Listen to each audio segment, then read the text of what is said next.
matapos natin makita isang masiglang bilang na nagmula sa USS Dustin, dumako na tayo ngayon sa pagpaparangal sa natatanging Pilipino sa pangunguna ng Sugo Factory President. Miss Jerry Piñon, tinatawanan tayo sa entablado. Maraming salamat sa ating guru ng Palatutunan Erickson Olave. Well, Ako po si Gerald Piñon, representative ng Sugo Foundation sa Makati City. Narito ako itong bigyan ko ng parangal na nalalangin ko dyan sa ipalang ito na entitled to be Iba ang Galing ng Pinoy.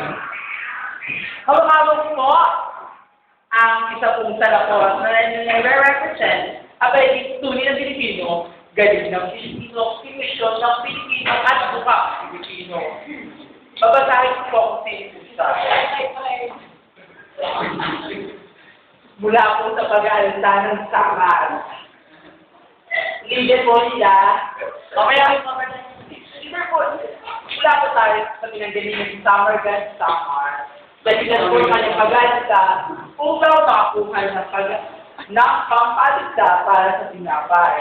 Pinalabasan po yung kanyang pag-aalala, naging matagumpay sa pagkuha ng pampalita, kaya naman nang magusto ang tinapay, ay lumaki ito ng kasing-laki ng lalawigan ng Samar.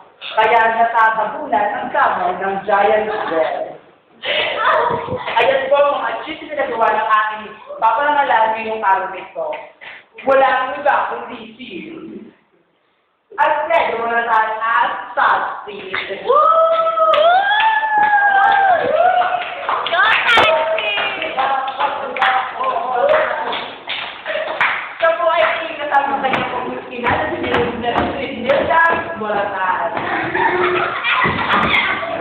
Ito ang kasibayan ng pag-aalala ng iyong pagiging magaling na Pinoy.